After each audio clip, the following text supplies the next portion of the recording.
is LBC from Global, leading Britain's conversation with Nick Abbot. Everything is going extremely well. Are you trying to be funny? Because I'm all out of laughs. No, there's nothing funny about it. Lorries blew over on roads, huge trees were felled and roofs fell off buildings today as the country was hit with the strongest winds on record, as in ever. And millions of Britons were urged to stay at home today amid major travel chaos. The Meteorological Office released a statement. They said the top speed of 122 mile an hour at Needles on the Isle of Wight, wherever that is, and that relates to the Great Storm of 1987, you remember that? And that peaked at 115 mile an hour. 122 mile an hour today, the Great Storm, 115. Hundreds of schools were closed, all trains in Wales were suspended, rail passengers across England were told not to travel amid mass cancellations as the army was put on standby to shoot the storm if necessary. British Airways cancelled more than 80 flights at London's Heathrow and City airports. Motorists were warned only to make essential journeys, and major attractions closed, including but not limited to the London Eye, Kew Gardens and Legoland. How about that other land? Peppa Pig World. Peppa Pig World has yes, Peppa Pig is the right answer. 14,000 homes in Cornwall were left without power. Parks across London were closed and taped off like a crime scene. All outpatient appointments were cancelled at Royal Cornwall Hospital today to, quotes, keep people safe. Please do not come to our hospital today for your own safety. Universities, National Trust sites and other woke venues also shut today. Meanwhile, the Environment Agency told Brits to avoid travelling to the coast for dramatic photographs, saying it was probably the most stupid thing you can do. Cue endless pictures on the Mail Online of stupid people doing just that. Oh, fabulous. The government's Cobra Civic Contingencies Committee will meet, or have probably met this afternoon, to discuss the response to the storm for the second time in a couple of days. The meeting again chaired by Cabinet Office Minister Michael Ellis, whoever that is. And it's chaired by Cabinet Office Minister Michael Ellis because Bodger Johnson is busy acting the goat for photographers by dressing up in somebody else's work clothes. Seriously, there's the biggest squeeze on finances in memory. Taxes and fuel bills are through the roof. Businesses are hemorrhaging money because of the disaster that is Brexit. The actual government is under police investigation. A third world war may break out at any minute, and Bodger is using his time trying to get us all to forget all of that by squeezing into the cockpit of a fast jet fighter plane to get his photograph taken, given a thumbs up. I'm so emotional I can barely get it out. We appreciate all you're doing, Bodger. Thank you. Any chance you could do less of it? You have delighted us enough. Yeah. Wait a minute. The Met Office issued the first red warning for the southwest at 11 a.m. yesterday, 20 hours in advance before issuing the second for the southeast today at 4 o'clock in the morning, just 6 hours before extremely strong winds began. They said, emergency, everybody to get from street. Emergency, everybody to get from street. Prime Minister Bodger Johnson tweeted, the Met Office has issued a red weather warning for much of the UK. We should all follow the advice and take precautions to keep safe. Not me. I'll be out and about flying a kite today and perhaps a spot of windsurfing in Devon. Those photos should be enough to put me back in all your good books, as long as I don't burst out of my hefty boy wetsuit. The Prime Minister tweeted, but I thank all responders for their efforts, just as long as they don't ask for a pay rise. Meanwhile, in a string of weather-related developments reported by the Mail, most schools across the worst-hit regions in the south-west and Wales announced they will shut. Major UK attractions, including Windsor Castle, London Zoo and Chessington World of Adventures, closed. Windsor Great Park, Richmond, Bushey and Greenwich Parks in London shut. Network Rail warned disruption was inevitable, with airports advising people to check flights with airlines. People were urged not to take dangerous storm selfies with huge waves expected along the south coast. The Environment Agency issued 10 severe flood warnings, 31 normal flood warnings and 102 flood alerts. Warning! In some areas, refuse collections were cancelled and residents were warned to tie down bins in the back garden. Pet owners were warned to tie down their pets in the back garden. OK, it was a bit windy, but come on. On my way here, I saw an estate agent's for sale sign had fallen over, and that was it. Tonight, the worst of the winds will moderate, but it will remain windy with clear spells and wintry showers, some snow settling on northern hills with the risk of ice.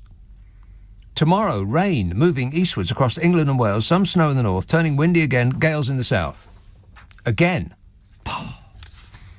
Sunday to Tuesday, unsettled with further spells of rain, brighter showery interludes in between, windy gales possible at times. Showers frequent, heavy in the north and the west on Monday, and on every other day of the week, I bet. Checking while you wait, the northwest.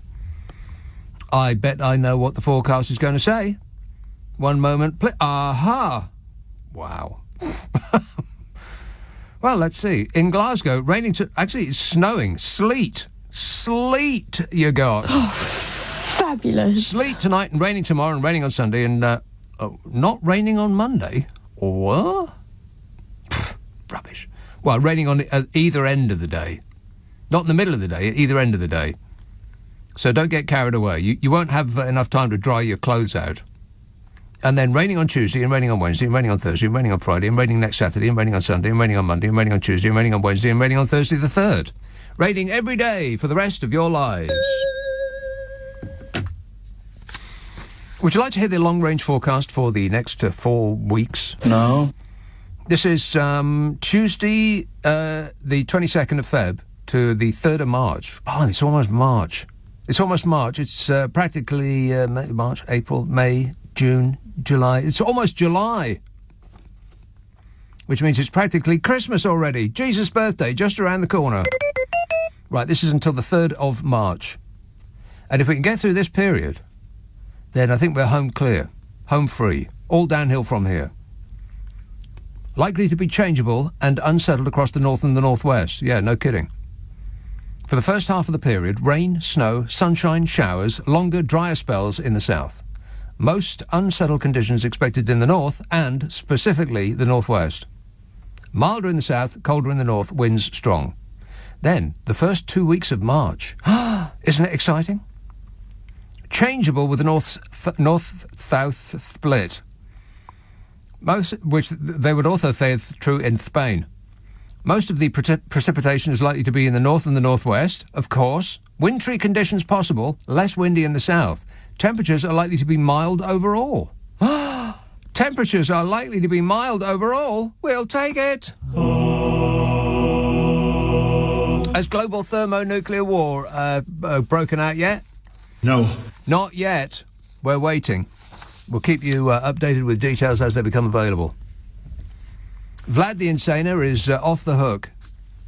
Of course, he can't back down now. Too much loss of face. So everybody dies. Oh, no. Robert emails, today Team Bodge have had a damn good thrashing here in Oundle, Northamptonshire. This used to be the safest Tory council seat in the area, he says, but in a by-election, the Lib Dems have managed to turn that around and win a 260-vote majority.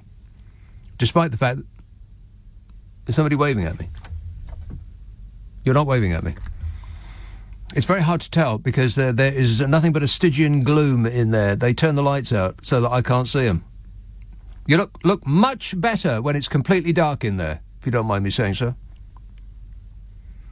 Despite the fact that the Lib Dems have no identity of their own, to the point that most of their voters probably couldn't even name the party leader, I am delighted, says Robert. It's so nice to have a non-Tory councillor for once. A non-Tory councillor.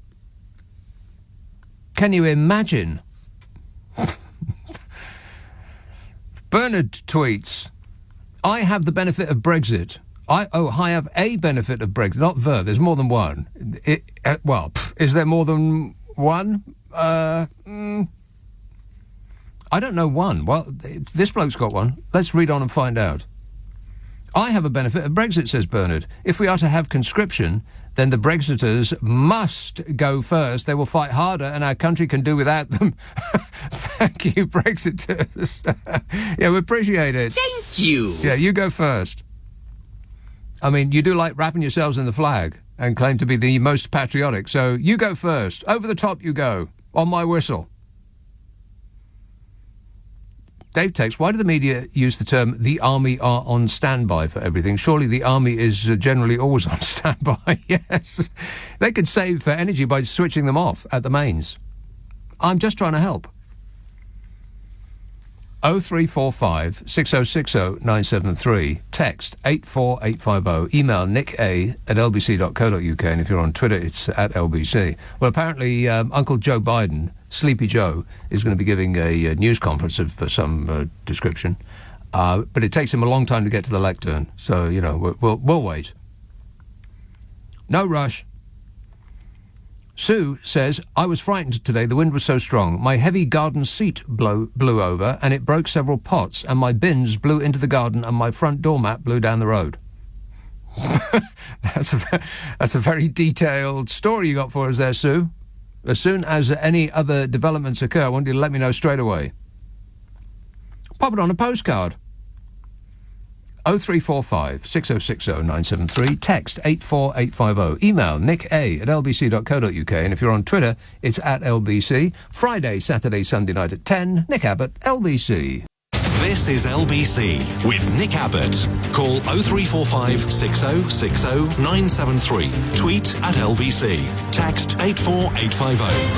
Well, the whole world's gone crazy. Yeah, you got that right. Chris texts, Nick, I'm sure if Bodger hadn't had any parties, my fence would not have crashed down today. The Conservatives have a lot to answer for. That's right. And it would definitely not have happened if we'd still been a member of the European Union. I can tell you that right now. Southampton. One moment, please. Nope. One moment. Simon. Hello. Simon. Have you got me now? It sounds like you. Yeah, unfortunately. How you doing, Nick? Oh, don't do yourself down, Simon. I'll do that for you if you like. No, it's the same. I thought you might.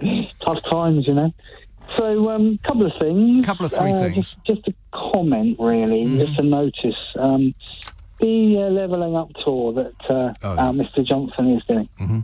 Can't be going very well, can it? Because I haven't seen anything about it on the news. The levelling up tour, how's that going? Fabulous. It's going very, very well. Fabulously. Maybe, that's what I heard. Maybe he's actually getting a taste of what people really think about him. That would be good. Mm. Well, you can boo all you like. All he's hearing is cheers. Yeah, of course. I also find it completely terrifying that we've got that man in charge while there's a prospect of war. Yeah. And I challenge any of your listeners to actually back him up and say, no, it's good that he's the guy that's in charge. And if they can, well, I don't think they'll be able to say it with a straight face. Well, what we've learned over the last few years is people can say anything with a straight face. All you've got to do, regardless of how fantastical your claims, you just have to believe it or say it in a voice that makes it sound like you believe it, and it instantly becomes true, like by magic. That's it. Well, anyway, so if we get to the stage where we're going to be called up, like in the Second World War. Yes. First of all, I'm not volunteering. What? I won't fight for this. I won't vote now. Not volunteering? No, it's not worth fighting for at the moment. This country is not worth fighting. That's the worst, most unpatriotic thing I've ever heard in my life. But it also happens to be true. Yeah, that's true. Right. But if we had that EU army, then we would have stood a fighting chance, maybe. But we can't talk about that, can we? Yeah.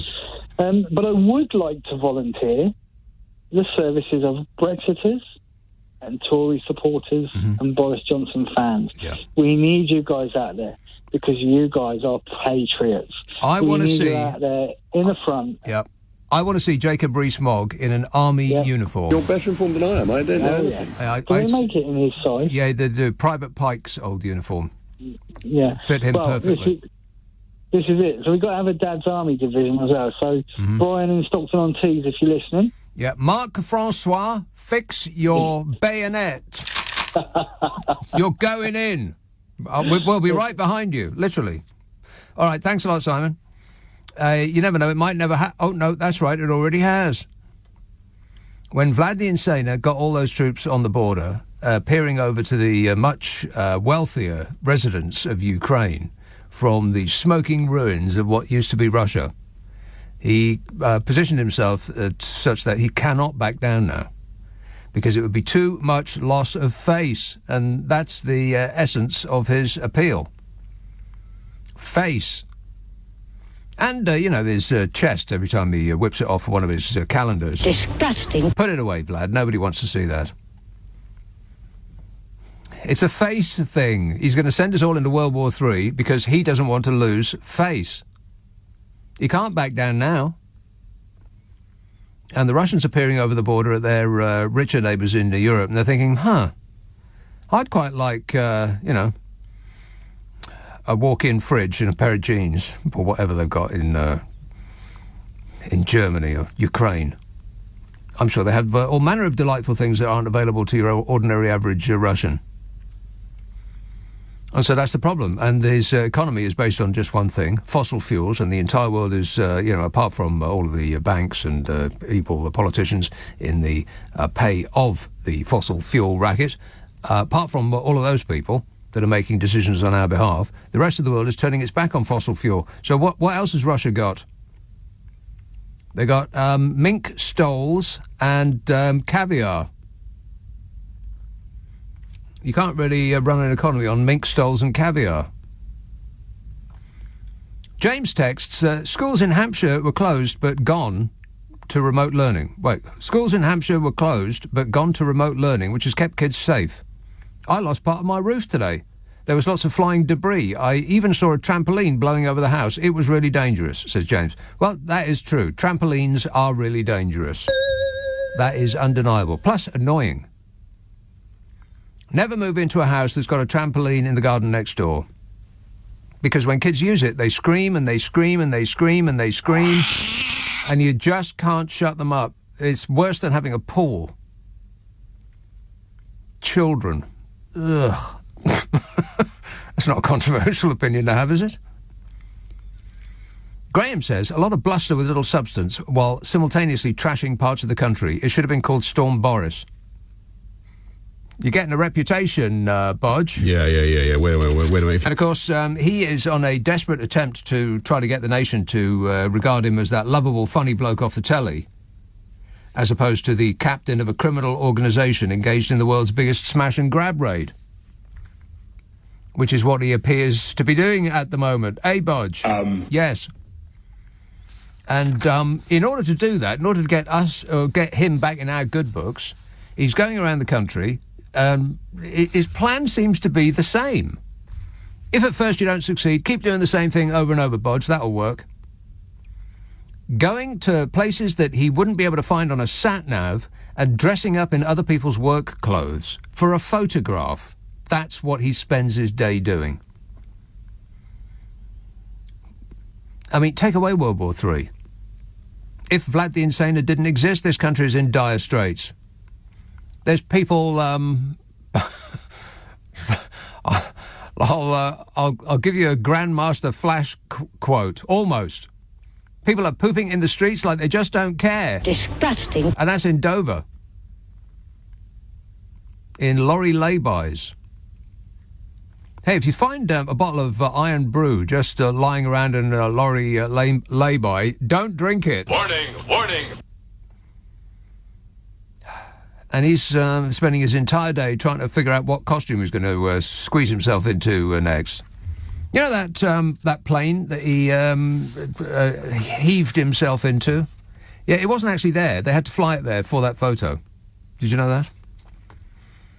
A Royal Air Force aircraft travelled hundreds of miles from a base in Scotland land for a photo shoot with the Prime Minister before flying straight back. Fabulous. Photos of Bodger Johnson with 2 RAF aircraft made newspaper front pages on Friday after his visit to RAF Waddington in Lincolnshire on Thursday.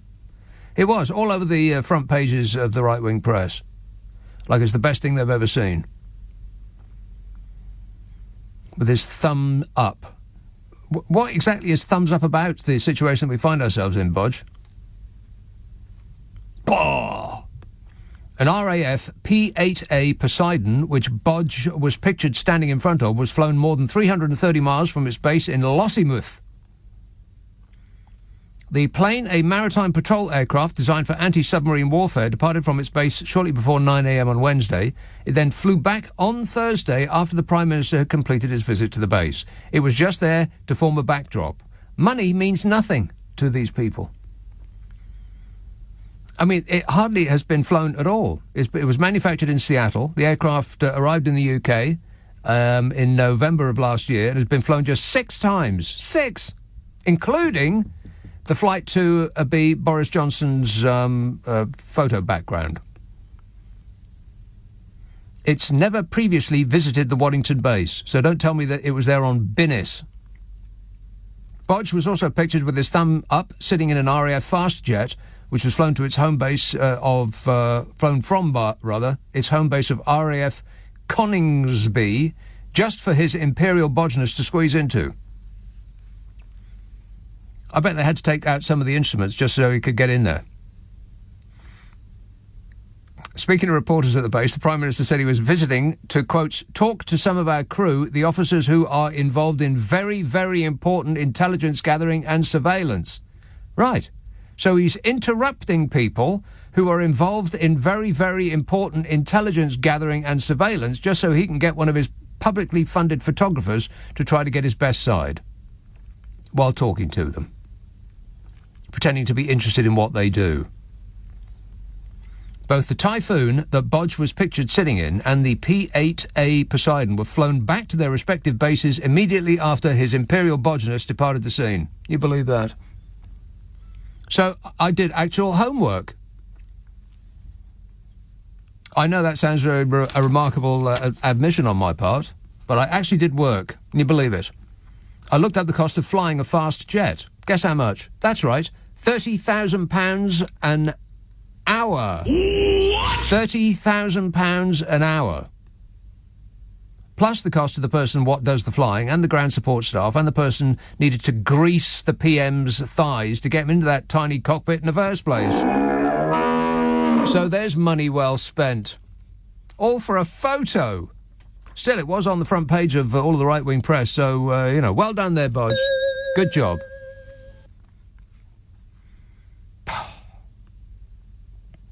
Dave texts, now that we have taken back control thanks to Brexit, I don't understand why we were made to call the storm EU-ness by Brussels.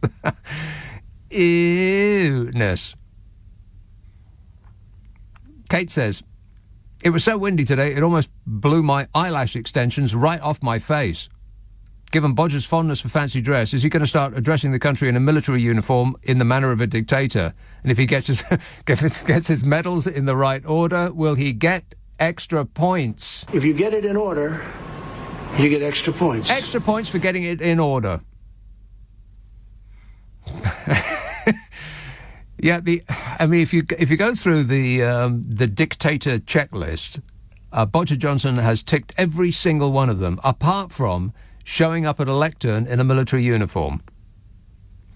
I mean, he's sort of done that by squeezing himself into a police person's uniform, and I think at one time he put on an RAF flight jacket. They managed to find one in his size. Or maybe they manufactured one special.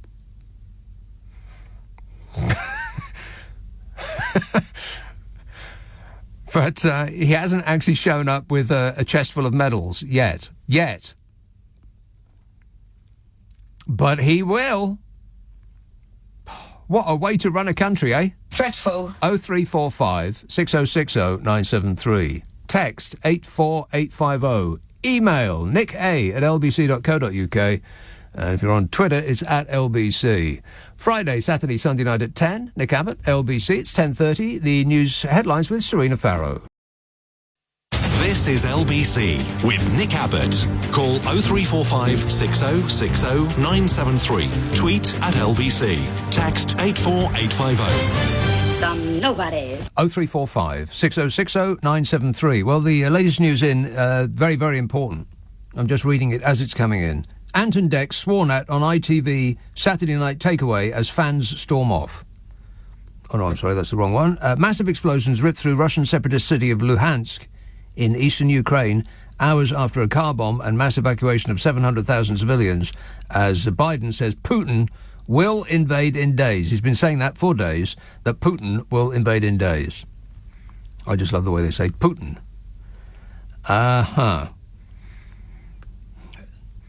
Kiev categorically denied the plans to invade Russia.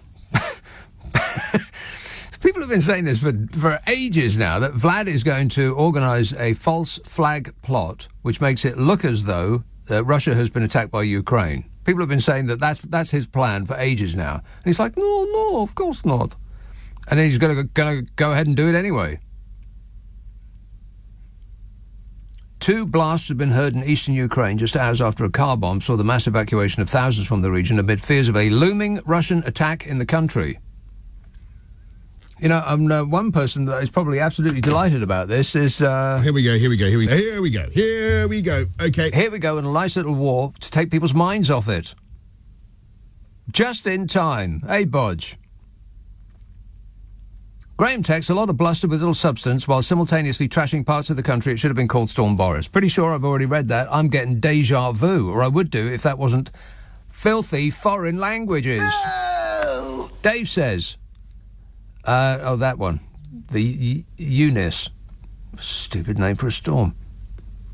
Kate texts, Nick, it was so windy today, it almost blew my eyelashes off. I've read that one as well. I'm way ahead of schedule.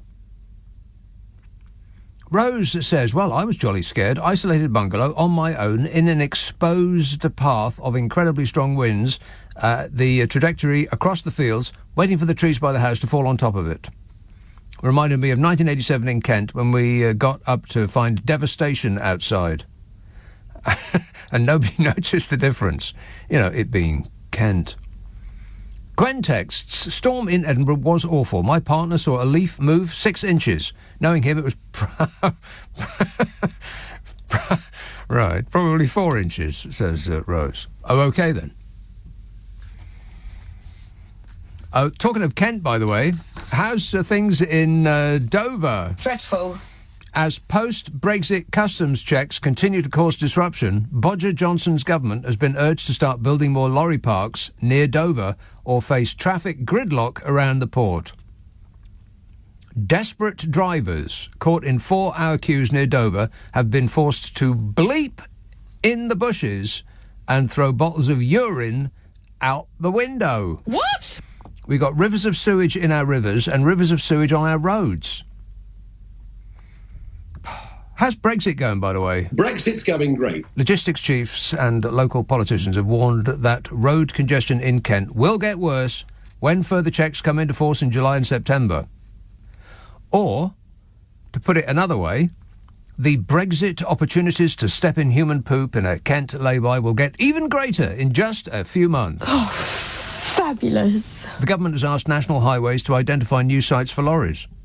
But ministers have not yet committed to building an extra park, despite a promise by Chancellor Fishy Sunak in the autumn budget to spend £32.5 million on driver facilities. There are simply not enough lorry parking spaces, said Rod Mackenzie, Director of Policy at the Road Haulage Association. The facilities for drivers are inadequate, he said, but as he is an expert in possession of facts, no one was remotely interested in anything he had to say. The RHA, Road Haulage Association official, said, there's precious little room in Dover itself, so more infrastructure is needed near the port for checks. There's a real urgency about this problem. It's not something that can be ignored much longer. I know. We'll get that Brexit brain on the case. What do you reckon, Smug? You're better informed than I am. I don't know anything. Edwin Atima from the Dutch Hauliers Union, which works across the UK, told The Independent that drivers are increasingly angry about the time spent waiting in queues at Dover since full customs controls came into force in January. They're not upset. They're angry. There's a lot of time not working, just waiting, said Mr. Hang on. That's better. There's a lot of time waiting, not working, said the bloke from the Dutch Hauliers Union. He said drivers are suffering from a lack of proper facilities. They've got to bleep in the bushes, he said. I've been there. You can see it. You can smell it. It's 2022 and this shouldn't be happening. Yeah. Correctamundo, as they say in Holland. We've gone from a country that used to poop in the toilet, now we're pooping in the bushes. We've gone past the Second World War, which was the destination of choice for all of those Captain Mannerings of the Brexit Brigade, and we shot back to an era when we didn't have plumbing and just threw the contents of the bedpan out the window. Chris Precious is a name I'm not making up. He's an independent councillor on Kent Town Council. He said bottles of urine and plastic bags of human excrement are being thrown into people's gardens and along the A20 roadside by desperate drivers. It's left for residents to clear up, he said. But as those Kent residents overwhelmingly voted to leave the European Union by about 60% to 40%, I have been told about 1,000 times that they knew what they were voting for. Correct. It seems odd that people would be voting for bags of poop on their lawns, but I suppose they had their reasons. Look, a dinghy! Calling for a new lorry park near Dover and a bypass for freight traffic, the councillor said, if nothing is done soon, it's going to get worse. We'll have gridlock. It's impossible for the A20 to cope with this. Conservative MP Hugh Merriman, chair of the Transport Select Committee, revealed last month that he accidentally stood in human excrement during a stop at a lay-by on a visit to inspect facilities at Dover. Isn't that sad? Roads Minister Baroness Veer said last month that she had asked National Highways to look at any and all land holdings to see if we can find any new places. This is our future. Identifying beautiful green spots of land to make into a lorry park to deal with all that red tape that we were promised wouldn't exist. In December, ministers hailed the opening of Ashford International Truck Stop. A beautiful facility about 25 miles away from Dover. Oh, it's tarmac for as far as the eye can see. I can remember when it all used to be fields. Up to 660 drivers can park and use those new facilities. The site sits next to the government's inland border facility, where hauliers are sent for post-Brexit paperwork checks. Is that the same red tape that we were promised there'd be a bonfire of? Yes. Just checking. Just checking. Some drivers have been forced to wait for 24 hours for red tape issues to be resolved. Wow. 24 hours. That's almost a day.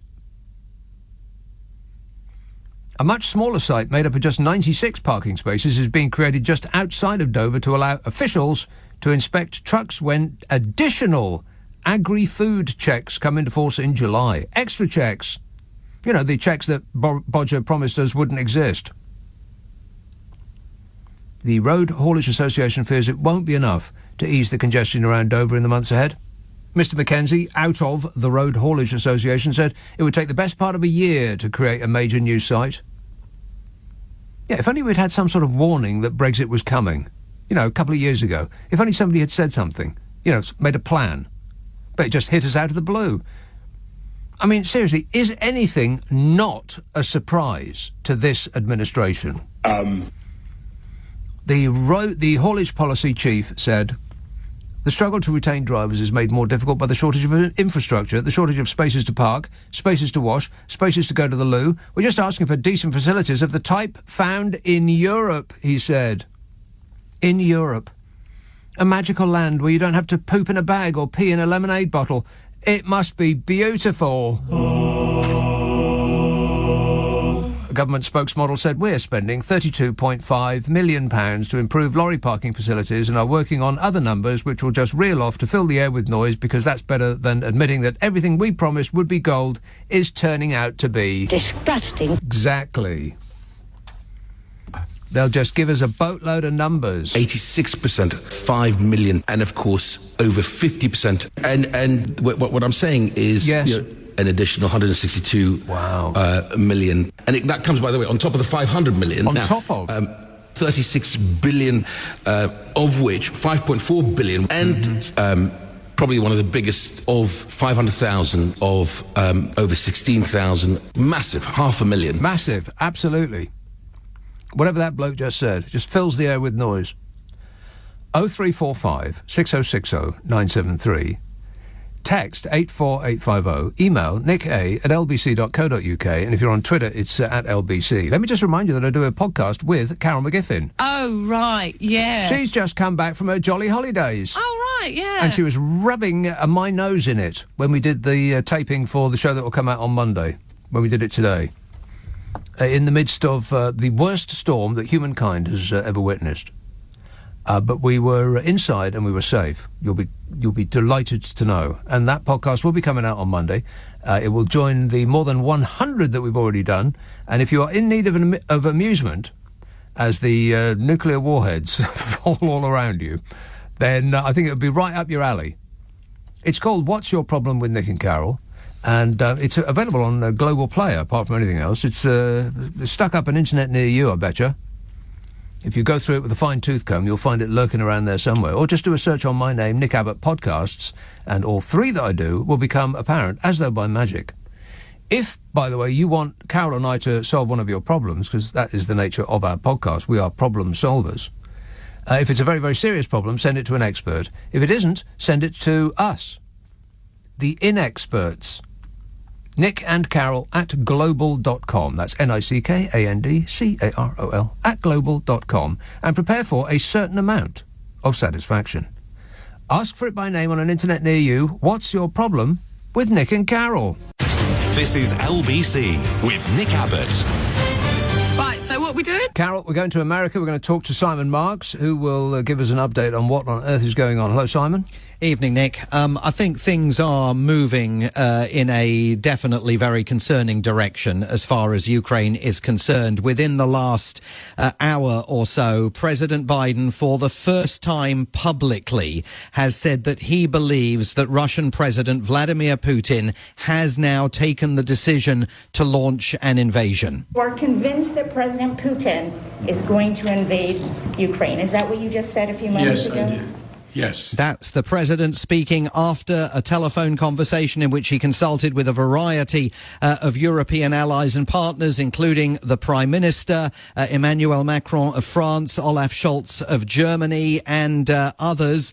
He went on to say that even though he believes that decision has been taken to launch an invasion, he thinks there is still a narrow window open for more diplomacy to try and defuse the tensions. It is not too late to de-escalate and return to the negotiating table. Last night, Russia agreed that Secretary of State Blinken and Foreign Minister Lavrov should meet on February 24th. February 24th in Europe.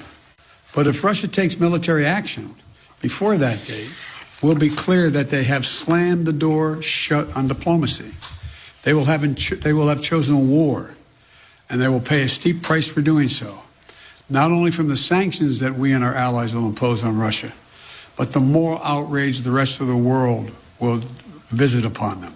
And as the president was making those comments, social media started carrying images and video from Luhansk in eastern Ukraine. That's a part of Ukraine that is controlled by Russian separatists, where an explosion of some kind has taken place tonight. There are reports, unconfirmed, but multiple reports, that it's the Druzhba pipeline, which is the longest oil pipeline in the world. It's a massive pipeline delivering oil from Russia and other former Soviet republics to Europe. A section of it passes through eastern Ukraine, and that section of eastern Ukraine that is controlled by Russian separatists. The Russian separatists are accusing the Ukrainians of causing that explosion.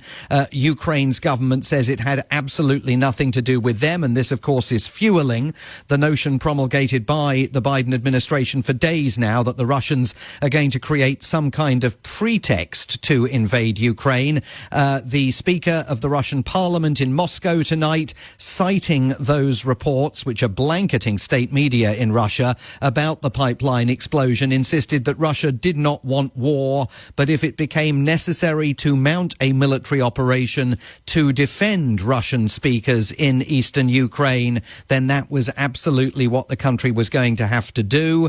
And tonight, from Jennifer Griffin, a Pentagon correspondent for Fox News, but a splendid correspondent working at the Defense Department, in fact, a former colleague of mine.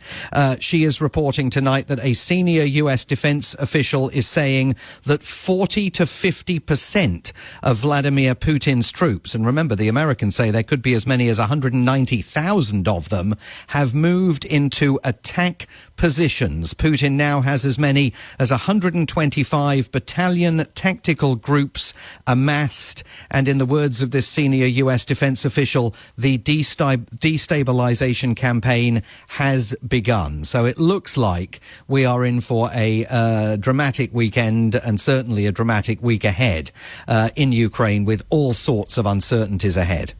It seems bizarre that this scenario has been predicted for so long now, this false flag plot, basically attacking your own side and making it seem like it's, the Russians attacking Russians and making it appear as though Ukraine had, launched an attack on them as an excuse to start an invasion. But people have been saying out loud that he's going to be doing that for ages now, that he would actually go ahead and do it anyway. It just seems bizarre.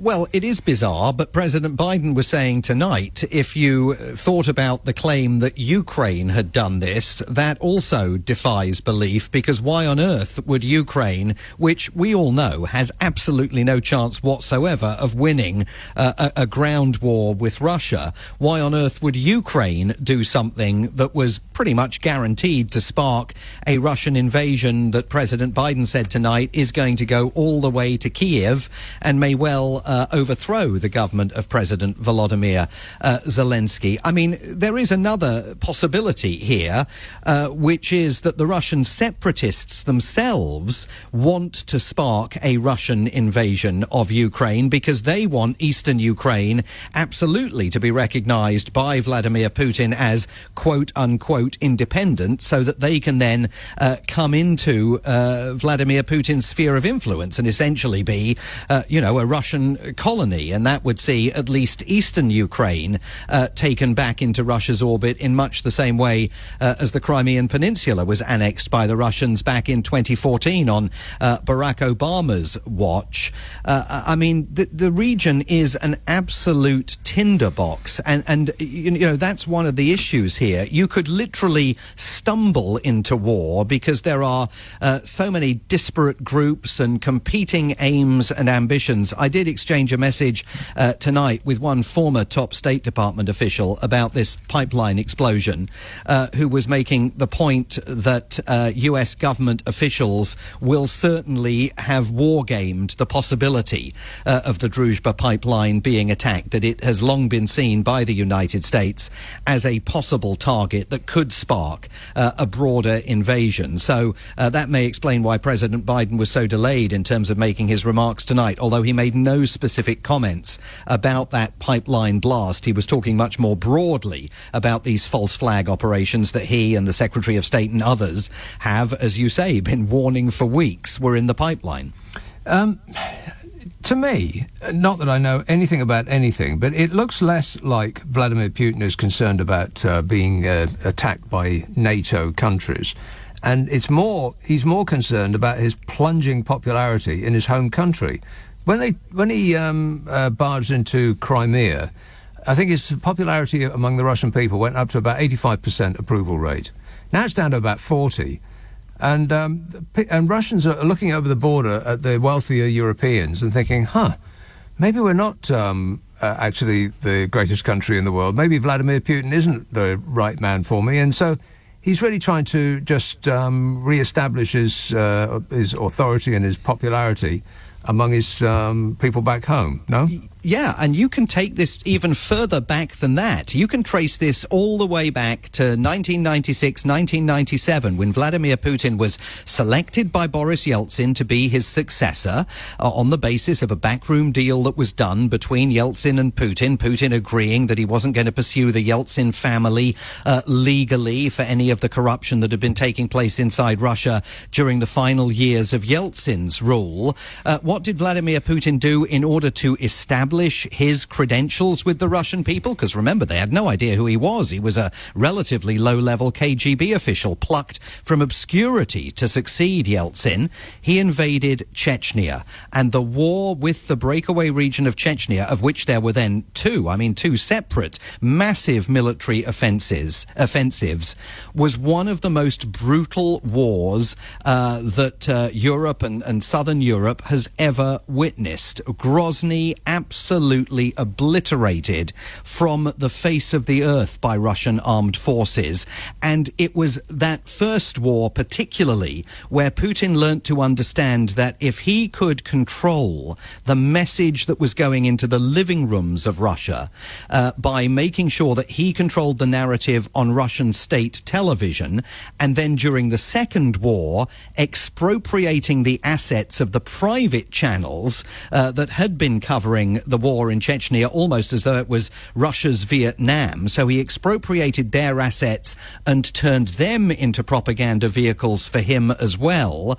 As a result of all of that, he was able to ride high in the opinion polls in Russia and really begin the very, very long period of rule that he has subsequently enjoyed. You can trace all of that back to the military operation that he conducted in Chechnya. We saw a very similar playbook in Crimea in 2014, and now it seems likely, possible at least, that playbook will be back in vogue in the Kremlin as far as a broader offensive towards Ukraine is concerned. And if you're Vladimir Putin sitting in the Kremlin, forging a new, much warmer relationship with President Xi Jinping of China, you see a weak president in the form of President Joe Biden, the president here tonight insisting that Europe is absolutely united about responding to Russian aggression, but there are obvious fissures and disagreements over the scale of sanctions that President Biden says he wants to impose. You look at all that if you're Vladimir Putin and you think, opportunity knocks. Good to talk to you, Simon. Thanks for that. Simon Marks from Washington, D.C. The phone number here, 0345 6060 973. Text 84850. Email nick@lbc.co.uk. And if you're on Twitter, it's at LBC. Friday, Saturday, Sunday night at 10. Nick Abbot, LBC.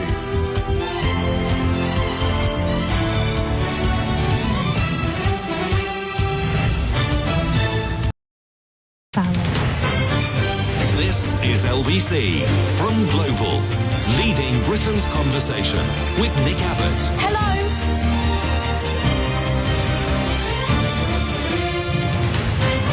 What's he got to be depressed about? The outbreak of World War III. You know, no biggie. Just a small detail. We'll get over it. It'll all blow over eventually. I'll give it about, I think, a half-life of 100,000 years, something like that. Alex texts, hey, Nick, don't forget that alongside fossil fuels, the Russians also own huge swathes of the Conservative Party. Yes, they do. Jake tweets, I'm not looking forward to Grandpa President trying to handle this war. I voted for him, but so far he has only succeeded in one way, not being Donald Trump. Let's hope Vlad doesn't take this too far. I'll bring us into war. The only thing that I can't believe that Donald Trump actually managed to do when he was the president of the United States of America. I'm president. Can you believe it? Was to start a little war. Well, he did start a little war, but it was a civil war. They were too busy fighting with themselves to fight in an outside country. Phil tweets, the problem with getting Rees-Mogg into the army is that I'm not sure that army uniforms come in haunted pencil size. That was James O'Brien's line, wasn't it? I've tried. I can't come up with anything funnier than that. A haunted pencil. I mean, as good as I can get is Jacob Me Smug, which I think fits him down to the ground. You're better informed than I am. I don't know anything. But it's not as funny as haunted pencil. Excellent work there, James O'Brien. Martin says, war, Nick, what's it good for? Nothing. Say it again. Rock and roll! Let's have a call in beautiful downtown... Wait, what have I just done? Chelsea. Hello, Mark. Hello, sir. Hello. I just... Mark. Yeah, can Mark, you hear me? Mark, are we on speakerphone? Yes, we are. Oh, my God. Is that any better? A little bit better, yes. Well, anyway... It's like you just walked into the room. Well, I'm not... I really, felt disgusted by the way that the resources of the Russian people ended up being given to a handful of billionaire thieves. Yes. So I'm not a fan of Putin. In fact, I am that S word, the dirty S word socialist. And I would have preferred women's rights and Soviet socialism, given the choice between Osama bin Laden, the Taliban, and Al-Qaeda in Afghanistan. So but anyway, moving on to the present, the Warsaw Pact played chess as NATO played, well, the US essentially, followed closely by Britain, played poker and won. The genius of his strategy here is he has managed to get America, NATO, whatever you want to call it, to show their hand. If he had spent millions on operatives, agents in place, spooks, whatever, you would not know what would Germany do if push came to shove. And they've displayed it. They'll send 2,000 helmets. NATO is not one big family, happy or unhappy. It is divided. It's shown how nervous the West is. Personally, I thought Bodger would use this as a PR opportunity and be like Baroness, may she rest in peace, Thatcher, and dress up in fatigues, camouflage, and Mark, go and stand next to tanks. Have you seen the news today? He got pictured with us, giving us a thumbs up from the cockpit of a fast jet fighter plane. Okay, yeah, it took him some time. Okay, well, so there we are. I mean, the other thing that I find very confusing is the great Simon Marx saying that the popularity of Putin is so important. Yeah. Well, I thought it was a dictatorship where democracy means nothing and you have no choice. So I can't understand it. Does it need to be popular when people don't have any other person to go and democratically vote for? Of course. I'm a bit confused. Of course. You know what happens to dictators when they cease to have the support of the people? Their statues get felled. And, NATO sends people in there to use bayonets on their backsides. Yeah. Okay. All right. It's very, very confusing call, though, Mark. Something about poker and chess. I don't know how two people can be playing. One could be playing poker and the other can be playing chess, and you can decide the winner. I'm mystified about that. But other than that, and all the other things I didn't understand, good work. Adrian emails, Bodge is always dressing in different work attire. Is he the 21st century's fatter version of Mr. Ben? Rude. But yes. Ricky tweets, can you think of any other PM who would waste taxpayers' money to put their lard into a plane? Disappointed that no one told him to press the ejector seat button. Not many fans, Bodge. Not really. I mean, they used to have a lot of fans. Used to have a lot of people that would give you, an enormous amount of rope because you were that funny bloke off the telly. Now we have come to know your work. Not that impressed, eh? Yeah. Wait a minute. In fact, I think that the overwhelming opinion is that you have delighted us enough. Let's have a call in Leatherhead. Tim.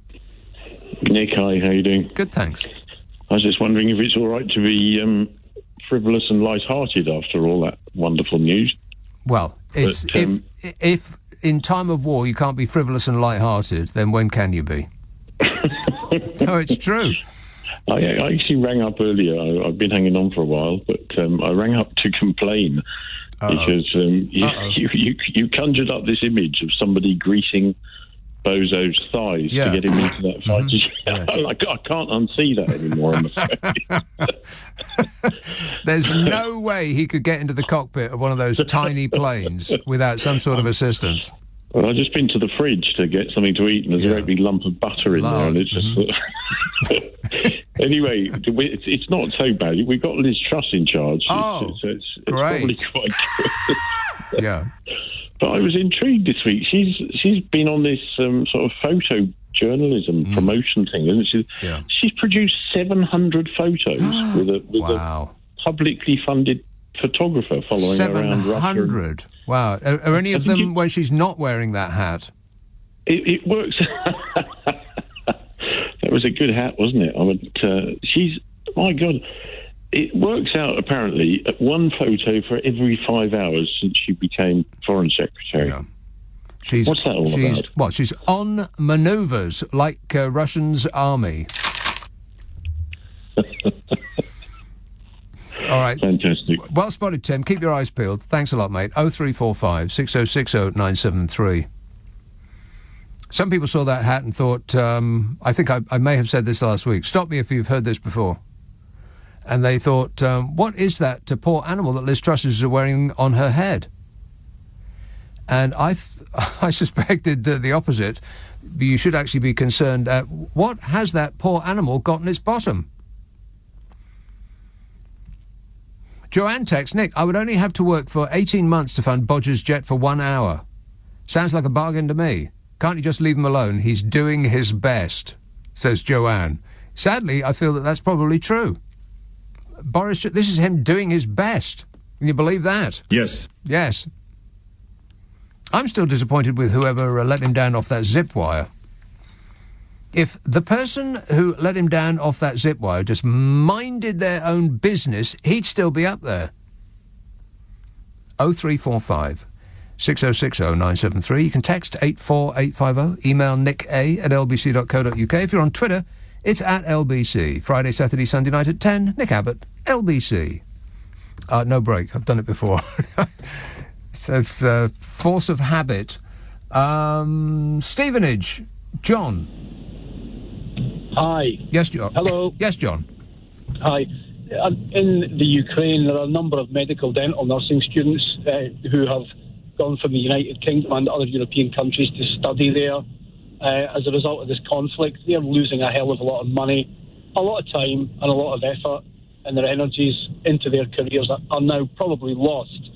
And there's an impact of this in the NHS in the UK, that there is a shortfall of doctors, dentists, nurses. Yeah. And this secondary impact will be, where does this talent go?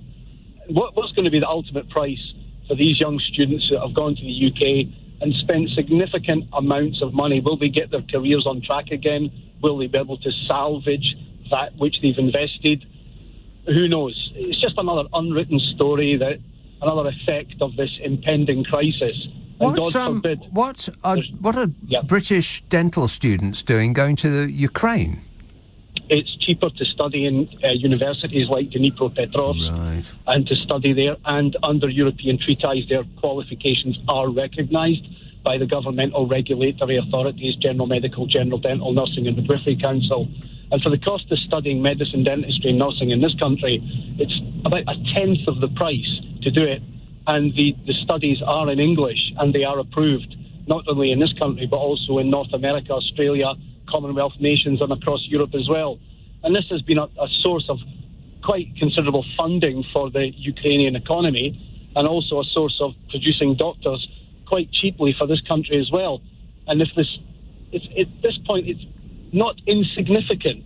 But what happens when this avenue of resources closed and other countries like Bulgaria and Romania and Hungary, these other countries which are supplying doctors to Western Europe, there will be an impact there as well. And ultimately, our health services will suffer as a result. So this is a tremendous crisis on many levels, but on a personal level for these young students who are coming back to the UK, they've lost time, they've lost money, and probably some of them have lost their careers as well and have to realign themselves. So I think this is a story which we should be aware of as well, because ultimately, who will pay the price? We will. Right. When our NHS suffers once more. Yeah. Okay, well, that all sounds very serious, but not quite as serious as World War III. Not as serious as global thermonuclear war. But that's an interesting angle that I was not aware of. People are going to Ukraine to study dentistry. Okay. Just as long as, if you've got a sore tooth, you don't have to go to Ukraine to get it pulled. But you would probably be, if you could get an appointment, you'd probably be best to, seal it. Just make sure that if you can get an appointment with a dentist in Ukraine, make sure you go. Even if World War III breaks out, because if you wait for one on the NHS, they'll be operating in your coffin. You just can't get an appointment with a dentist on the NHS. It can't be done. It's not possible. Ken texts, how many times has Russia been attacked historically? How many times by the UK? We do have a plan, however, for world dominance. See the Middle East cloaked by false fire. You're all over the place there, Ken. What is it you're saying? Don't sit on the fence. How many times has Russia been attacked historically? I don't know, Ken. You tell me. How many times by the UK? Again, see my answer I gave moments ago. We do have a plan, however, for world... We do. See the Middle East. Yeah, how's that plan for dominance of the Middle East going, by the way? Oh, fabulous. Yeah, not that great, no. I think we don't have a plan. We just like Donald Trump. We don't have any kind of strategy. There's no strategy. I have no strategy. There's zero strategy. We just stumble about making mistake after mistake, and some are beneficial to the nation and some aren't. Chris says, "Hi Nick, red alert, red alert. It's a catastrophe. Red alert. Warning, warning. Johnson in total awe of Eunice and her ability to smash the nation with shocking speed and efficiency. He's already lining her up as chief advisor." Well, Foreign Secretary might be a good idea. give that storm that's just barreled through here the job as Foreign Secretary. What could possibly go wrong? Belfast. Hello, Brendan. Oh, hello. Brendan. Listen, good evening. Yes. I'm hoping that you will allow me to redeem myself for what you did to me last week. I'm sure you have so many callers that you don't remember what you did to me. What did I do? What did I do to you? Well, I got 2 sentences, and you hit the mute button, then went on in a diatribe. Did you swear? Were you swearing? No, disgusting. Absolutely not.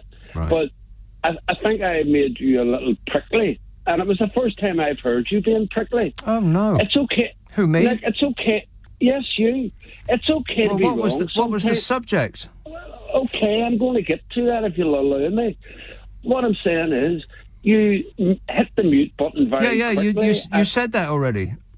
Oh, I know, but then you're not going to let me finish. I thought you had finished that. You just keep repeating the same point. Is there another point that you would like to finish?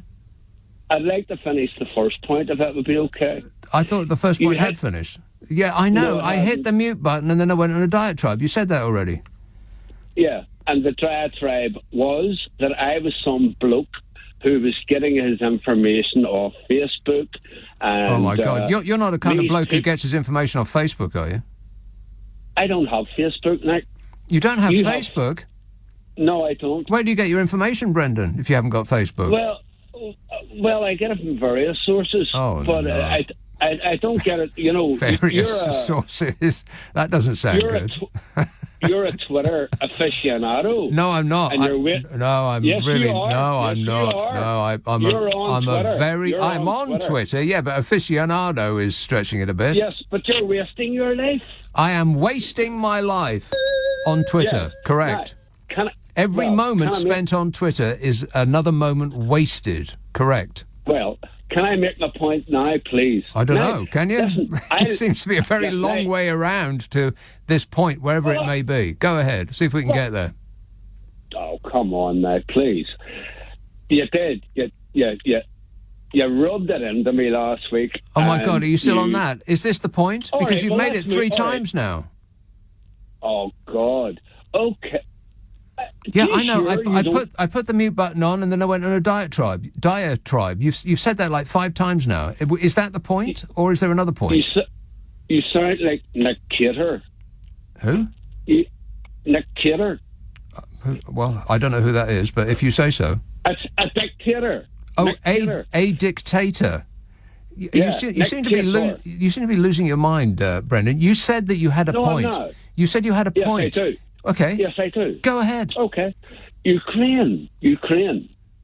I don't profess, unlike you, who has it all worked out and you chose your side and you know what's right and you know who's right and who's wrong and everything else.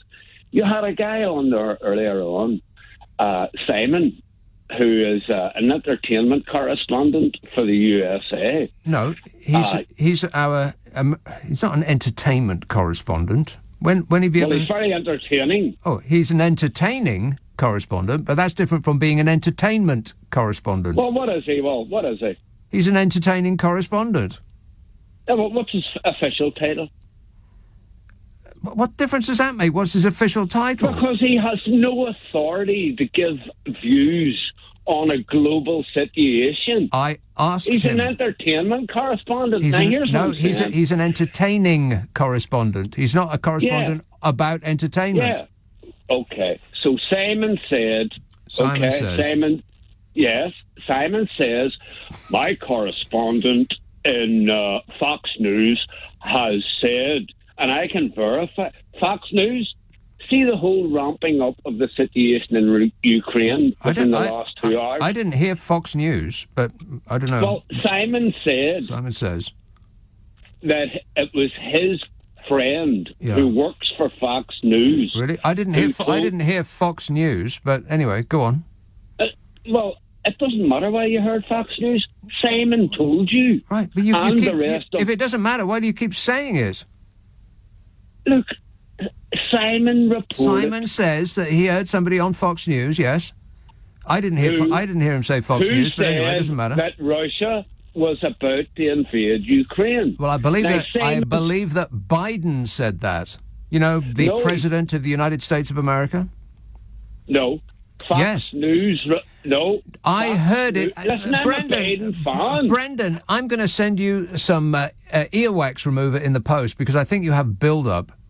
Joe Biden, Sleepy Joe, Uncle Joe Biden said it with his own mouth. Not Uncle Joe. I have the greatest respect for Joe Biden. But I know all about Joe Biden. I've been following Joe Biden before he was a president, while he was a senator. He's a great friend of Ireland. His family are from here. I am nothing but the greatest respect for Joe Biden. So don't be telling me about Joe Biden. I know nothing about Putin, but I know everything about Joe Biden and his wife. You don't know. And his family. You don't know everything about him. Well, that's a ridiculous thing to say. But what's your point? What's your point, though, Brendan? We still haven't reached this point.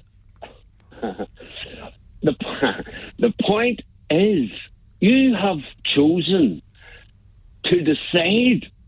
Last week you said, I have a left-wing side, but I also have a right-wing side. Of course. What I'm saying is, depending on what the issue of the day is. I'm the same. That's just, I'm the same. Everyone is the same. Well, I would describe myself differently from you. I would say I have a left-wing side, but I can also be very conservative. And what has that got to do with anything?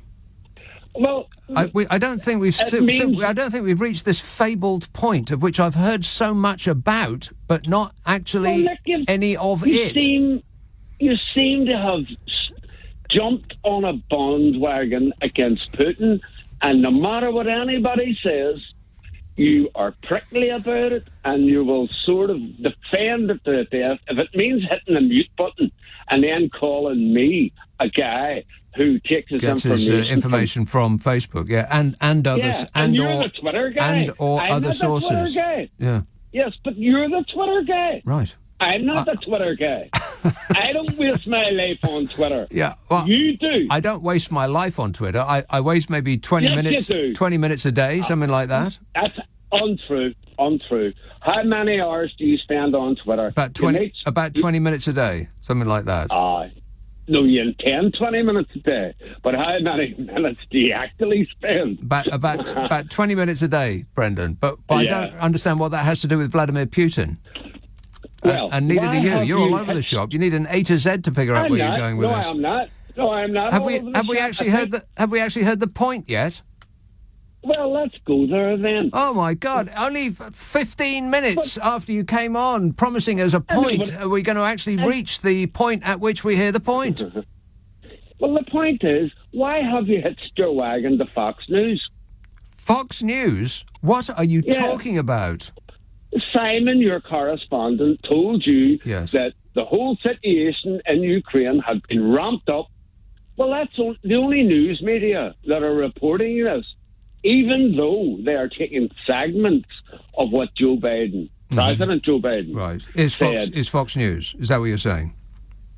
Of course it is. Well, Simon said that. No, Simon didn't say that. Simon said that Simon said that the President of the United States said that. Vladimir. Simon, no, he didn't. He didn't. Listen to me, Brendan. The actual President of the United States said that he was certain that Vladimir Putin was going to invade Ukraine. Biden said that. No. What do you mean, no? Simon, it's on tape. It was on that report. I know. Simon said... Oh, my God, if you say that one more time. I can't bear it anymore. So you're saying that after only a few seconds, that last time we spoke, I dumped you and then went into a diatribe. Wow, I find that hard to believe.